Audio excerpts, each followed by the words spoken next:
back to another episode of Cool Facts with me.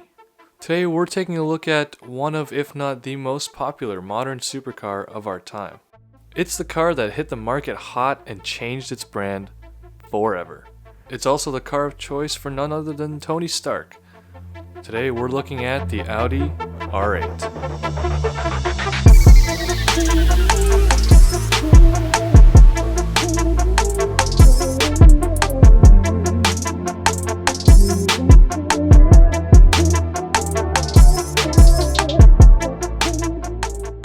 Ah yes, you hear about this car and see it everywhere. You've seen it in movies, it's popular among YouTubers. You ask any of your friends what their favorite supercar is and I'm guaranteed that they're gonna say Audi R8. Why might that be? Well, there's several reasons and today I'm gonna guide you through some of them.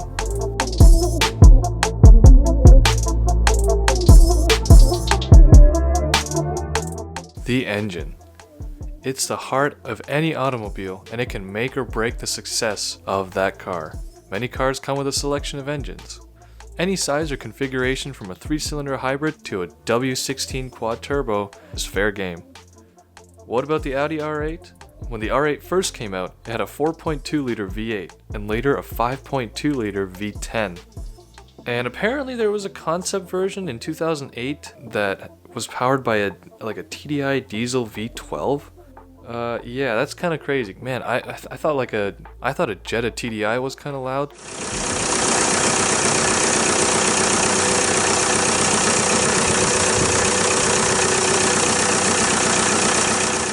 Could you imagine an Audi R8 V12 diesel? That thing drives by your house and the entire foundation would crumble. I think it would sound pretty interesting though, right? I mean, they had a V10 diesel. That was pretty impressive and sounded okay. I mean, it's a diesel, but it's a V10. Anyway, the V8 is really great actually and is used in other Audis too. For example, the earlier Audi RS4 sedan used the same engine and it made the same power as the OG version of the R8, making 420 horsepower, 420, and 317 foot-pounds of torque. It sounds pretty nice too.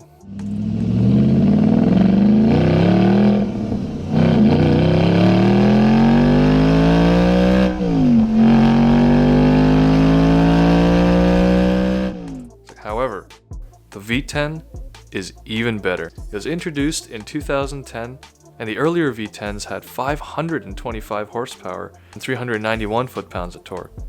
Not only was it obviously immensely more powerful, but that 5.2 liter V10 also sang like Julie Andrews in The Sound of Music.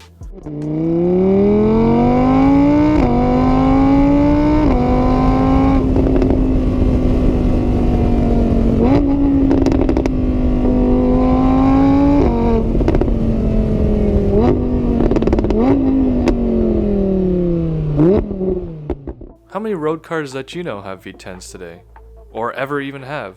You can probably think of less than 10 off the top of your head.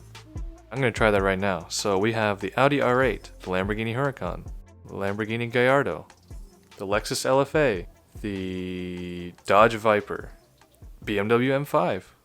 What else? I can't think of anything anymore. Yeah, that's... I can think of 5 cylinders, but that's also pretty much all Audi. Oh, I guess the Volkswagen Touareg with the V10 diesel, that's at least half a point right there. But yeah, I can't think of anything else that has a V10.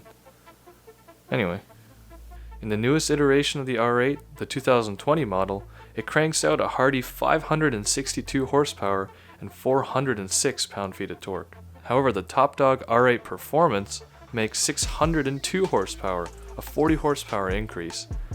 That's like 14 lawnmowers of power just injected into that engine. And of course, a nice, huge bump of torque too, to a juicy 413. Yeah, that's like what, seven pound-feet of torque. That's like twisting a jar of pickles. That's how much torque that is. But that brings me on to the next point. The Audi R8, V8 or V10 has always been naturally aspirated. So you can't really blame it for not having that much torque. V8 or not, since this car's conception over a decade ago, this car has always had a mid-engine design, meaning that big old bellowing beating heart, that's a lot of B's, that's alliteration for you, sits right between the front axles and the rear axles, usually behind the driver. We'll get to different mid-engine layouts in another video, but the reason for this is to achieve better weight distribution, allowing for better cornering, which as we know is very important for any supercar. It also allows for a better center of gravity, meaning all the weight is closer to the middle and lower down. I mean, who in their life hasn't liked a car that's been mid-engine? Like the Pontiac Fiero.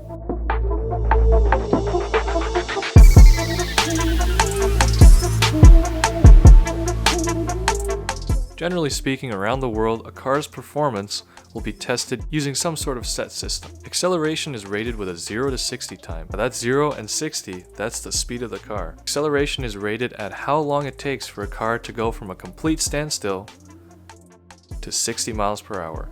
Other common acceleration ratings are 0 to 100, 0 to 62, or 0 to 100 kilometers per hour, 0 to 120 kilometers per hour, and there's basically any way you can measure acceleration, but the most commonly used is a 0 to 60 format. Acceleration in the R8, oh boy.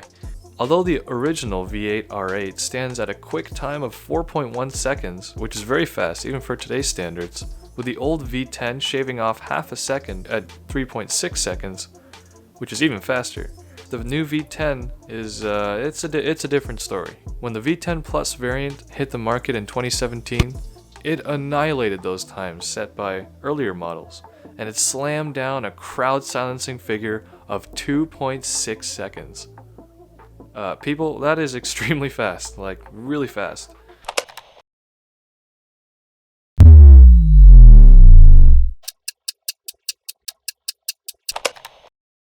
That's 2.6 seconds, and in that time, the Audi R8 goes from a complete standstill to near highway speeds. Unless, of course, you're a normal person, your highway speed is like 20% over the highway speed limit. But nobody does that, right? Because we're all law-abiding citizens and we all drive at the speed limit. Of all the major car companies, only a handful of recognizable manufacturers have been able to pull off this impressive feat of consistent sub 3 second 0 to 60 times. Those companies are Audi, BMW, Bugatti, Dodge, Ferrari, Ford, Koenigsegg, Lamborghini, McLaren, Mercedes, Nissan, Pagani, Porsche, and Tesla. Now that sounds like a lot of car manufacturers, and that's because it is. But let's not forget that there are thousands of cars on the market, and out of those, only a few have been able to accomplish this impressive feat. However, out of those 14, only 9 of those manufacturers have more than one model that breaks the sub 3 second barrier.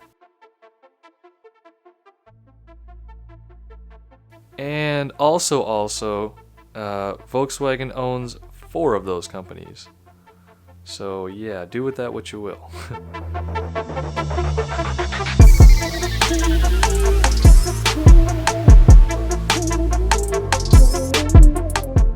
Everything, except Mitsubishi after they stopped making the Evo.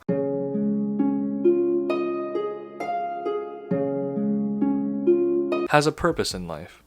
The R8 is the same. In fact, it's something of a success story. It served as a halo car to attract people to the Audi company. Now, if you're not aware of what a halo car is... What? Bro, what are you talking about, man? I will explain that to you using a sort of relevant comparison. In the same way that the show The Grand Tour really put Amazon Prime on the map, the R8 did the same for Audi. Now that's not to say that Audi, or I guess Amazon Prime for that matter, didn't have interesting things before the R8 or the Grand Tour came along. In fact, they both had some pretty great things going for them. Audi had some pretty fun, rowdy cars before the R8, like the old RS6, the old RS2, the S4, the old S4, and the RS4, which, as mentioned earlier, actually uses the same engine as the V8 R8. The Audi R8 was a successful halo car. All those cars mentioned before failed to do what the R8 did, at least to that scale, which was to turn heads at a red light and make you want a car with 4 rings in the grille.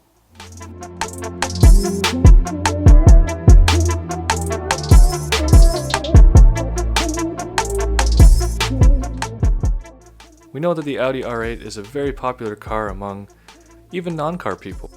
What about us car guys? It still is very much loved and popular in the car scene. It's a great car.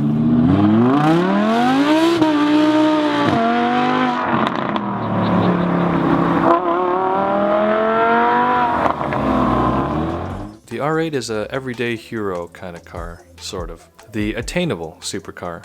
Earlier I mentioned how R8s seem to be more common than other supercars of its caliber.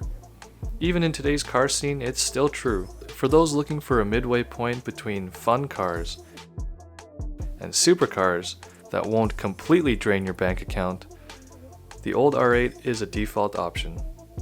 If you have 6 figures lying around to spend on a car, you can park a used R8 in your driveway by next Tuesday, no problem. Yeah, that's a pretty steep price, but let's not forget that new supercars are priced far north of $200,000 or even $300,000.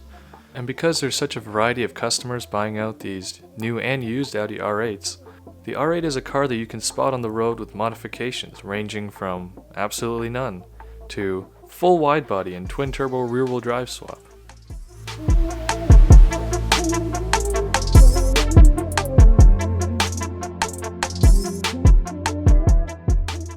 As we went through some of the things about the Audi R8, you may have heard me talk about Lamborghini in the same breath. What's with that? Well, let me elaborate on that. In the recent trailer for is it Fast 9, Furious 9, just F9, like the F9 key.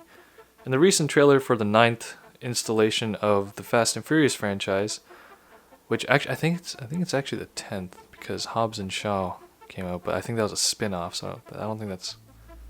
Maybe that's canonical, but I don't think that was the 9th movie. That wasn't the 9th movie technically, I don't think.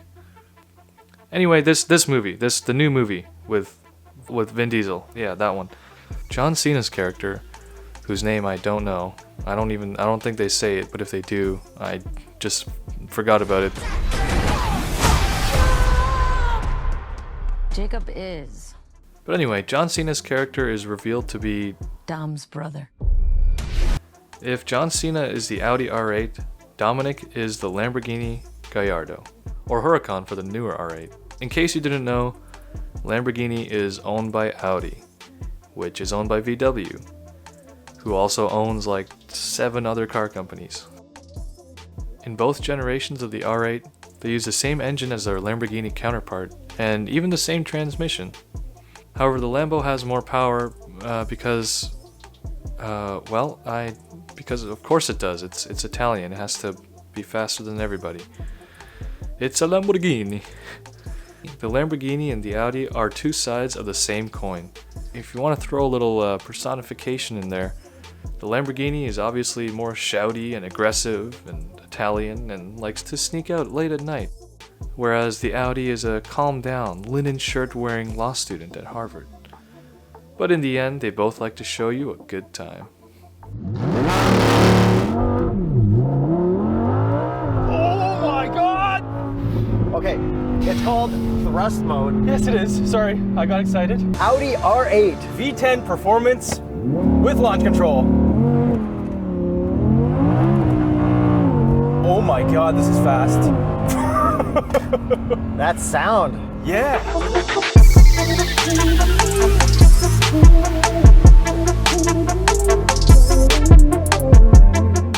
Technology and design. 2 words that are synonymous with the car world. Obviously, a new car these days is nothing without its technology. The R8 is definitely no exception. If anything, it's more of a frontrunner for design and technology. Have you ever seen a car with interesting headlight or taillight configurations? Or if they have those cool LED patterns? Or they have like the sequential turn signals? Most modern cars use LEDs for either the taillights, the headlights, the turn signals, or a combination of any of those for improved lighting performance, I guess. But it does make them look better. And the lights are also brighter, which makes it safer. Safety is number one, which makes it better. So yes, LEDs are very important. All those cars today have none other to thank than the Audi R8. The R8 was the first car to really bring it into the market at such a huge scale. Audi is definitely still making innovations in car technology today. Their signature LED headlight line pattern thing stems all the way back to the original 2008 R8. Let's talk about a couple specific things in the interior. First, how about Audi's virtual cockpit? It's a screen that replaces the entire gauge cluster. They moved all the functionality of a standard infotainment system to a screen that sits directly in front of you. So your passengers, I guess your passenger, since there's only one seat. So your passenger won't be able to see which songs from 2011 you're frantically skipping to avoid judgment. And for you manual diehards, this is the most recent car I'm aware of that has a gated shifter. And everyone knows a gated shifter is a pretty good flex.